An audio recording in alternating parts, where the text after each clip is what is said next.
Welcome to Suman TV. రాజధాని పైన Andhra Pradesh CM YS Jaganmohan Reddy you turn తీసుకున్నారా? క్యాపిటల్ ని నిర్మించలేమనే నిర్ణయానికి వచ్చారా? ఆంధ్రప్రదేశ్ లో అమరావతి పైన మొదటి నుంచి రాజకీయం నడుస్తుంది. ఆంధ్రప్రదేశ్ రాజధానిగా అమరావతి వద్దు. ముకుందా జ్యువెలర్స్ తెలంగాణలో మొట్టమొదటి ఫ్యాక్టరీ అవుట్లెట్ మన కొత్తపేటలో ఫిబ్రవరి 14న గొప్ప శుభారంభం. అభివృద్ధి వికేంద్రీకరణ వైపే మొగ్గు చూపాలని చెప్పేసి వైఎస్ జగన్మోహన్ రెడ్డి అధికారంలోకి వచ్చిన తర్వాత ఏపీకి 3 రాజధానులు ఏర్పాటు చేస్తే తప్పేంటి అని చెప్పేసి అభివృద్ధి వికేంద్రీకరణ బిల్లుని అసెంబ్లీలో ప్రవేశపెట్టారు జగన్మోహన్ రెడ్డి. ఆ తర్వాత న్యాయపరమైన చిక్కులు రావడంతో ఆ బిల్లుని వెనక్కి తీసుకున్నారు.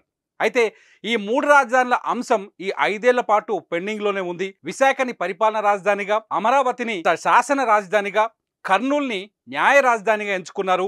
ఈ 3 రాజధానుల బిల్లును తీసుకొచ్చినప్పటికీ కొన్ని న్యాయపరమైన ఇబ్బందులు, చిక్కులతో ఆ బిల్లుని మళ్ళీ వైఎస్ జగన్మోహన్ రెడ్డి సర్కార్ వెనక్కి తీసుకుంది. అయితే ఇవాళ కొత్తగా ఎందుకు యూటర్న్ తీసుకున్నారు వైఎస్ జగన్మోహన్ రెడ్డి? యూటర్న్ తీసుకున్నారా అనే ప్రశ్న ఎందుకు వస్తుంది అంటే, ఇవాళ విశాఖ జిల్లా భీమిలిలో వైసీపీ పార్టీలో కీలకమైన నేత, త్వరలో రాజ్యసభ సభ్యుడిగా కూడా ఆయన ఎంపిక కాబోతున్నారు వైవి సుబ్బారెడ్డి.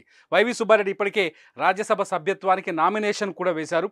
వైవి సుబ్బారెడ్డి భీమిలిలో మీడియాతో మాట్లాడుతూ ఒక ఆసక్తికరమైన కామెంట్ చేశారు. ఆ కామెంట్ ఏంటి అంటే, హైదరాబాదునే ఆంధ్రప్రదేశ్కి ఉమ్మడి రాజధానిగా కొనసాగించాలి అని చెప్పేసి. ఆంధ్రప్రదేశ్కి హైదరాబాదునే ఉమ్మడి రాజధానిగా కొనసాగించాలి అంటే అర్థం ఏంటంటే, 2014వ సంవత్సరంలో తెలుగు రాష్ట్రాల విభజన జరిగింది. ఉమ్మడి ఆంధ్రప్రదేశ్ని విభజించిన తర్వాత హైదరాబాద్ అప్పుడు ఉమ్మడి ఆంధ్రప్రదేశ్కి క్యాపిటల్.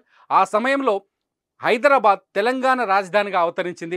అయితే ఆ విభజన బిల్లులో ఏదైతే ఉందో, ఆంధ్రప్రదేశ్ విభజన బిల్లులో 10 ఏళ్ల పాటు హైదరాబాద్ని 2 రాష్ట్రాలకు ఉమ్మడి రాజధానిగా నిర్ణయించింది అప్పటి ప్రభుత్వం. అప్పటి కేంద్రం తీసుకొచ్చిన బిల్లులో హైదరాబాద్ 2 రాష్ట్రాలకి ఉమ్మడి రాజధానిగా ఉంది. అది 2014 మొదలు 2024 వరకు ఆ బిల్లు ప్రకారం హైదరాబాద్ ఉమ్మడి రాజధానిగానే ఉంది. అయితే ఇప్పటికి కూడా, అంటే వచ్చే జూన్ 2వ తేదీ వరకు హైదరాబాద్ తెలంగాణకే కాదు ఆంధ్రప్రదేశ్కి కూడా రాజధాని. నిజానికి ఆంధ్రప్రదేశ్ పరిపాలనా కార్యక్రమాలన్నీ అమరావతి నుంచే కొనసాగుతున్నాయి. చంద్రబాబు నాయుడు ఎవరైతే ఆంధ్రప్రదేశ్కు మొట్టమొదటి ముఖ్యమంత్రిగా ఎన్నికయ్యారో, విభజిత ఆంధ్రప్రదేశ్కి మొదటి ముఖ్యమంత్రిగా ఎంపికయ్యారో, ఆ చంద్రబాబు నాయుడు అమరావతిని రాజధానిగా మొదలుపెట్టారు. అక్కడ తాత్కాలిక పరిపాలనా భవనాలు నిర్మించారు, అసెంబ్లీని కూడా నిర్మించారు. ఆయన 10 ఏళ్ళు, అంటే 5 ఏళ్ళు కూడా పూర్తి కాకముందుకే హైదరాబాదులో ఉన్న ఆంధ్రప్రదేశ్ రాజధానిని అమరావతికి మార్చేశారు.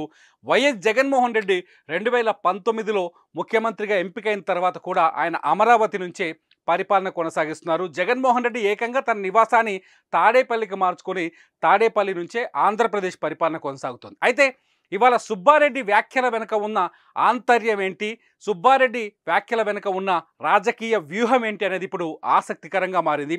ఎందుకు హైదరాబాద్ని ఉమ్మడి రాజధానిగానే ఉంచాలి, 2 రాష్ట్రాలకు హైదరాబాద్ రాజధానిగా ఉంచాలి అని సుబ్బారెడ్డి ఎందుకు వ్యాఖ్యానించారనేది ఇప్పుడు ఆసక్తికరంగా మారుతోంది. ఎందుకంటే ఎన్నికలు సమీపిస్తున్నాయి. ఆంధ్రప్రదేశ్లో రాజకీయ పరమైన అంశంగా మారిపోయింది రాజధాని. రాజధాని ఆధారంగానే ప్రతిపక్ష టీడీపీ కావచ్చు, వారితో జతకట్టిన జనసేన కావచ్చు, ఈసారి ఎన్నికల్లో రాజధాని అంశాన్ని కీలకమైన పాయింట్గా తెరపైకి తీసుకొచ్చే అవకాశం ఉంది. ఈ సందర్భంలో, ఈ సమయంలో 3 రాజధానుల అంశం కీలకం కాబోతుంది. అసలు ఆంధ్రప్రదేశ్కి రాజధాని లేదు అంటూ సోషల్ మీడియాలో చర్చలు మొదలయ్యాయి. ఆంధ్రప్రదేశ్కి రాజధాని రాదా అనే ఒక చర్చ కొనసాగుతుంది. ఈ సమయంలో సుబ్బారెడ్డి చేసిన వ్యాఖ్యలు ఆసక్తికరంగా మారాయి. సుబ్బారెడ్డి మరికొంతకాలం, ఎందుకంటే 2024 జూన్ 2తో ఆంధ్రప్రదేశ్కి, ఎవరి విభజించిన ఆంధ్రప్రదేశ్కి హైదరాబాద్ ఇంకా రాజధానిగా ఉండదు. 2024 జూన్ 2వ తేదీతో ఇప్పటి వరకున్న గడువు ముగిసిపోతుంది. ఆ తర్వాత కూడా హైదరాబాద్ని ఉమ్మడి రాజధానిగా కొనసాగించాలనేది సుబ్బారెడ్డి వ్యాఖ్యలోని అర్థం.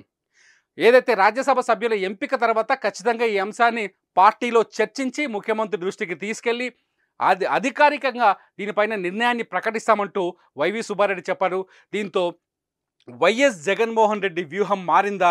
రాజధాని పైన 3 రాజధానులన్న వైఎస్ జగన్మోహన్ రెడ్డి మళ్ళీ హైదరాబాద్ మన రాజధాని అనే నినాదాన్ని అందుకుంటారా అనే ఆసక్తికరమైన రాజకీయ చర్చకు తెరలేసింది. ఇప్పటికే ఆంధ్రప్రదేశ్కు తెలంగాణకు మధ్య జల వివాదం కొనసాగుతోంది. విభజన బిల్లులో అమలు కావాల్సిన అంశాలపైన వివాదాలు కొనసాగుతున్నాయి. విభజన హామీలలో ఆస్తుల పంపకాలపైన వివాదాలు కొనసాగుతున్నాయి. రెండు రాష్ట్రాల మధ్య విభేదాలు తీవ్రస్థాయిలో ఉన్నాయి. ఢిల్లీ కేంద్రంగా ఇరు రాష్ట్రాలకు సంబంధించిన అధికారులు విభజన అంశాలపైన, విభజన హామీలపైన, విభజన బిల్లులో ఉన్న ఆస్తుల పంపకాలపైన డిబేట్లు కూడా చేశారు. అవి అపరిష్కృతంగానే ఉన్నాయి. ఇప్పటి వరకు వాటిపైన ఎటువంటి పరిష్కారం రాలేదు. ఈ నేపథ్యంలోనే వైవి సుబ్బారెడ్డి చేసిన వ్యాఖ్యలు మళ్ళీ ఈ అంశాలన్నింటినీ తవ్వి తీసినట్టుగా మారింది. ఎందుకంటే తెలంగాణలో మనం చాలా స్పష్టంగా చూస్తున్నాం. తెలంగాణలో రేవంత్ రెడ్డి అధికారంలోకి వచ్చిన తర్వాత, రేవంత్ రెడ్డి ప్రభుత్వం అధికారంలోకి వచ్చిన తర్వాత గత ప్రభుత్వం తీసుకున్న నిర్ణయాలు, గత ప్రభుత్వ హయాంలో నిర్మించిన ప్రాజెక్టులపైన చర్చ చాలా పెద్ద ఎత్తున జరుగుతోంది. ఇటు మాజీ ముఖ్యమంత్రి కేసీఆర్ నల్లగొండలో కృష్ణా జలాల్ని కృష్ణా బోర్డుకు అప్పగించకూడదు, తెలంగాణ ప్రభుత్వ పరిధిలోనే ఉండాలి అంటూ ఆయన పెద్ద బహిరంగ సభ నిర్వహిస్తున్నారు. ఆయనకు పోటీగా కాళేశ్వరంలో అవినీతి జరిగిందంటూ ఇటు రేవంత్ రెడ్డి కాళేశ్వరం పైన ఇవాళ కాళేశ్వరం టూర్ చేపట్టారు.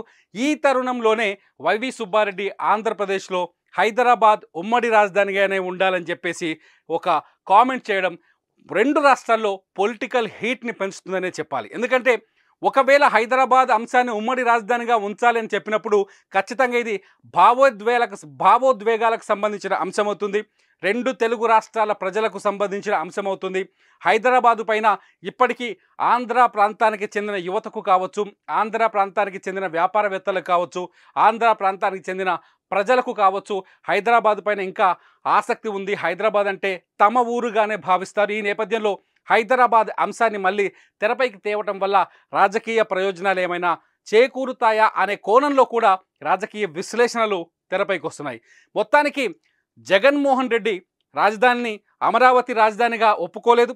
అలా అని తాను తీసుకొచ్చిన 3 రాజధానుల అంశం పరిష్కారానికి రాలేదు. విశాఖపట్నాన్ని పరిపాలన రాజధానిగా ఎంచుకున్నప్పటికీ అది చట్టపరంగా కుదరలేదు. కర్నూల్ని న్యాయ రాజధాని చేద్దామనుకున్నప్పటికీ అది వీలు పడలేదు. దీంతో మళ్ళీ హైదరాబాదే మన రాజధాని, మరికొంతకాలం పొడిగించాలని కేంద్రంపై ఒత్తిడి తేవాలనే ఆలోచనతో ఏమైనా వచ్చారా? ఈ ఆలోచనల నేపథ్యంలోనే వైవి సుబ్బారెడ్డి ఇవాళ హైదరాబాద్ మళ్ళీ ఉమ్మడి రాజధానిగానే కొనసాగించాలనే డిమాండ్ని తెరపైకి తెచ్చారా అన్నది ఇప్పుడు ఆసక్తికరంగా మారుతుంది. మొత్తానికి వైవి సుబ్బారెడ్డి వ్యాఖ్యలు రెండు తెలుగు రాష్ట్రాల్లో ఒక రాజకీయ చర్చకు తెరలేపై హాట్ కామెంట్స్గా మారిపోయాయి.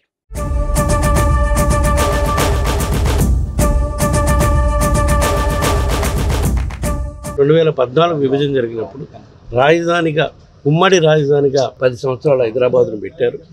కానీ ఈ 10 సంవత్సరాల్లో గత ప్రభుత్వం రాజధాని నిర్మాణం చేయలేకపోయింది, కేవలం తాత్కాలిక నిర్మాణం చేసింది. మేము మా ప్రభుత్వం వచ్చినాక గత 5 ఏళ్లలో చిత్తశుద్ధితో రాజధాని నిర్మాణం చేసే స్తోమత మనకు లేదని చెప్పి అన్ని విధాలా అభివృద్ధి చెందిన నగరం విశాఖని ఎగ్జిక్యూటివ్ క్యాపిటల్గా పరిపాలనా రాజధానిగా చేద్దామని చేస్తే కొన్ని న్యాయపరమైన ఇబ్బందులు సృష్టించారు. న్యాయపరంగా ఇబ్బందులు కూడా ఎదుర్కొంటున్నాం కూడా ఈరోజు. సో అవన్నీ అధిగమించిన దాకా కంబైన్డ్ రాజధానిగా హైదరాబాద్ను కంటిన్యూ చేయాలని మా ఆలోచన. దీనిపై మా పార్టీ అధ్యక్షుడితో పార్టీ నాయకులతో చర్చించుకొని ఎలక్షన్లు అయిపోయినాక దీనిపై ఒక వివరణ కూడా ఇవ్వటం జరుగుతుంది.